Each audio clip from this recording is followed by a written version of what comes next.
টাকা বেচা কেনা হচ্ছে, মানুষজন হাঁপিয়ে যাচ্ছে। গরম পড়ছে তো,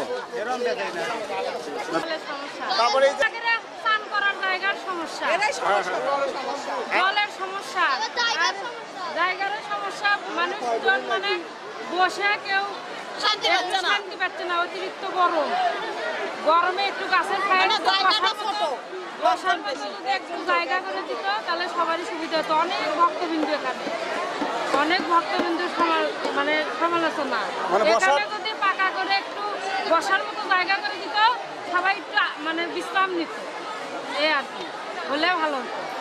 ব্যবস্থা আছে, আর একটু বাড়ালে ভালো হয়। অনেক লোকের আয়োজন তো, আর একটু বাড়ালে আর একটু ভালো হয়। বান্ডেল থাকলে প্রতি সেনমানিতে টাকা বাঁচবে। বিকাশ সেনমানি বান্ডেল কিনে জিতুন প্রতি লেনদেনে। এইখানে মহাতীর্থ পঞ্চপাণ্ডব, আপনারা অনেকেই জেনে থাকবেন যে মহাভারতের সেই পঞ্চপাণ্ডব অজ্ঞাতবাস 12 বছর বনবাস ছিল এবং 1 বছর অজ্ঞাতবাস এখানে ছদ্ম নামে ছিল। দ্রৌপদী সুন্দরী ছিলেন সৌরিন্ধী, তারপরে অর্জুন ছিলেন কৃষক, যুধিষ্ঠির ছিলেন, এই মুহূর্তে মনে পড়ছে না, যাই হোক বিভিন্ন নাম ধারণ করে এখানে 1 বছর অতিবাহিত করি। তারপর এখান থেকে তারা প্রকাশিত হলেন যে আমরা সেই, এবং এখান থেকেই শুরু হলো তাদের ভাই ভাই যুদ্ধ বা কুরুক্ষেত্রের যুদ্ধ। আর এই জায়গাটা অত্যন্ত পবিত্র ধর্মীয় জায়গা, এখানে ভগবান শ্রীকৃষ্ণ নিজেই স্বয়ং এসেছিলেন। তীর্থস্থান আমরা আসছি, ধর্মাধর্ম যা কিছু ঈশ্বর জানে, আমাদের কতটুকু লাভ কী হবে। বৈশাখ মাসের প্রতি রবিবারে এখানে পূর্ণতীর্থ হিসাবে যাত্রীরা এসে থাকেন। পঞ্চপাণ্ডবে অজ্ঞাতসারে ছিল শ্রী ভগবান শ্রীকৃষ্ণ, পঞ্চপাণ্ডব এখানে অজ্ঞাতসারে ছিল, সেই হিসেবে এই জায়গাটা এটা মহাতীর্থস্থান। এভাবে এখানে কোনো অনেক অনুদানের দরকার, এখানে বসার কোনো জায়গা নেই, টিউবওয়েল নাই, জলের ব্যবস্থা নাই, তারপর এখানে কোনো ঘর নাই, বাথরুম নাই, যাত্রী ছাউনি নাই। মহাভারতে পঞ্চপাণ্ডবের যে তারা এখানে অজ্ঞাতসারে এই রাজা বিরাটের এখানে এসেছিলেন, এই হিসেবে এইটা না এই হিসেবে এই জায়গাটা হিন্দুদের একটা পবিত্র স্থান। বলেন তো কেন দাঁড়ান ওখানে, কেন আসতে থাকেন অসুবিধা? এটা হচ্ছে তীর্থস্থান, এটা হলো দাপুর যুগে মনে করেন রাজা বিরাট রাজা এখানে ছিল। বিরাট রাজাতে মনে করেন যে অজ্ঞাত বাসে এখানে সহজের তার সঙ্গে আমাদের কৃষ্ণ ভগবান এখানে হয়ে এখানে থাকছেন। তাকে মনে করেন যে এটা মনে করেন যে বিরাট রাজা ধরে নিয়ে গেল, আপনারা সেটা উদ্ধার করলেন। ভীম অর্জুনের গরু ধরে নিয়ে গেল, বিরাট রাজা সেটা উদ্ধার করলেন। মানে অনেক কিছু করলেন। মনে করে আসছি যে এখানে একটা তীর্থস্থান, মনে করেন যে সব ভক্তবিন্দুরা আসছে, কাজু করলে তীর্থ থাকছে, এটা নিয়ম খাওয়া লাগে।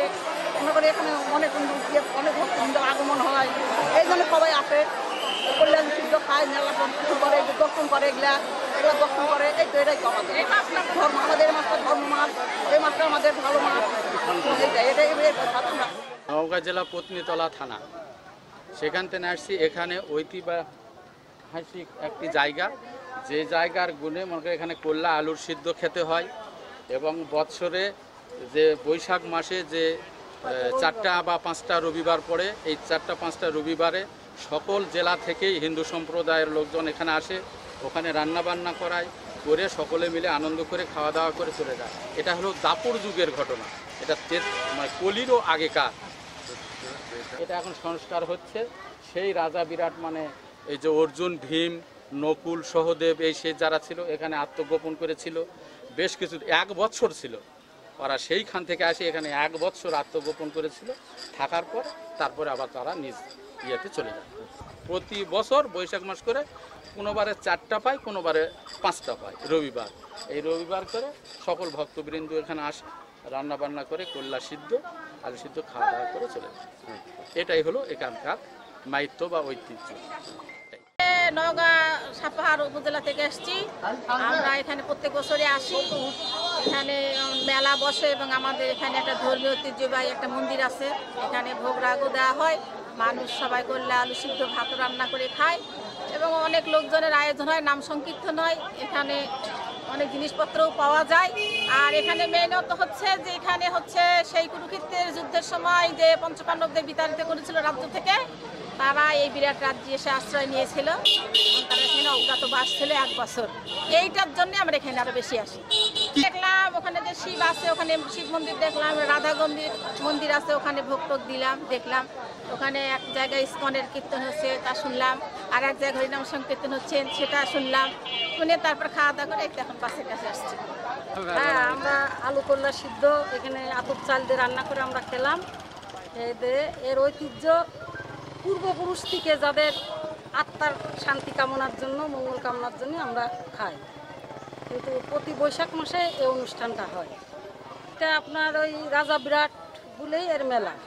পরিবার পরিজন নিয়ে আসছে, এই তো আসে রান্না টান্না করে খেলাম। গ্রামবাসী, আত্মীয়স্বজন, বন্ধু-বান্ধব, নজিরপুর পত্নীতলা নওগাঁ জেলা থেকে আসছি আমরা। এইগুলো দেখার জন্য, সেই প্রাচীন নিদর্শনটা একটু জানার জন্য, দেখার জন্য এই চোখে, সেই জন্য আসছে। 50 জন আসছি শেরপুর বগুড়া থেকে। ওই রাজা মন্দিরটা দেখলাম, মদন মোহনজিউ মন্দিরটা দেখলাম। তারপরে আরও একটা গাছ আছে, সেগুলো প্রদক্ষিণ করলাম। তারপরে শুনলাম যে এখানে এই রাজার বাড়িটা নেই, কিন্তু ধ্বংসস্তূপটা আছে, সেটা দেখার জন্য। ৭৭-এরও 2-3 বছর আগে থেকে আসছি এখানে তীর্থ করার জন্য। এখানে আসে আলু কিলো সেদ্ধ খাসি। আর এখানে আগে বহু বটগাছ টসগাছ ছিল, পুকুরের ভালো ছিল। এখানে বহু যাত্রী, এখানে শুধু আলু করলে ভর্তা ভাত রান্না করে খাওয়াটাই ধর্ম এখানকার। এখানে আগের মতো এখানে আর নাই। আগে যে এখানে মানুষ এসে একটা করছে, এখন এখানে বাড়িঘর টাড়িঘর হয়, ছেলে সুখ শান্তি এখান থেকে দূরে চলে গেছে। ওই যে যেখানে স্নান হয়, স্নানের জায়গায় মনে করেন যে ওই টয়লেট এগুলো জিনিসের প্রয়োজন, পায়খানা প্রস্রাবখানা, তারপরে স্নান করার মেয়ে ছেলে পেলে হয়তো কাপড় টাপড় পাল্টাবে, তার জন্য মানে ব্যবস্থা। আমরা মেলা ওগুলো দেখছি, আগে বট গাছের শিখের উপরে আমরা বসে বসে থাকছি, কিন্তু এখন আর সেই সুযোগ সুবিধাগুলো নাই। এখন জায়গায় নেই, বাড়িঘর হয়, সব জায়গা দখল হয়ে গেছে। এখানে কি করবে? এখানে যাত্রী যে আসে থাকবে, চোখ মেলাবে, এই জায়গা পাওয়া যায় না এখন। সরকারিভাবে এখানে যাত্রীরা এসে যেন বসে থাকতে পারে, এখানে আরামে থাকতে পারে, বা ওই যে মানে ভাত রান্না করে খায় সেটা যেন খাইতে পারে। আমার বাড়ি গাইবান্ধা জেলার সাগাটা থানায়। আমি এখানে মহাতীর্থে এসেছি। রাজা বিরাট এখানে একটা মহাতীর্থস্থান, ব্রিটিশ আমল থেকে হয়ে আসতেছে। এখানে প্রত্যেক বছর বৈশাখ মাসে রবিবারে বহু দূর দূর থেকে হিন্দুরা এখানে আগমন করেন এবং তারা নতুন পাতিল কিনে আলু করলা সিদ্ধ দিয়ে এখানে খাওয়া দাওয়া করেন এবং এখানে যে বিগ্রহ আছে রাধাকৃষ্ণ, তার পূজা অর্পণ করেন। এটা একটা মহাতীর্থ এবং এটা অত্যন্ত শান্তি শৃঙ্খলাভাবে হয়ে আসতেছে। আমরা কামনা করি যে যাতে দেশের শান্তি বজায় থাকে, আমরা এবং দেশ জন্য মঙ্গলময় এবং কল্যাণময় হয়, এই উদ্দেশ্যে আমরা এখানে আছি। আমাদের এই দেশটা যেন সুন্দর হয়, আমরা যেন হিন্দু মুসলমান সবাই একসঙ্গে বসবাস করতে পারি।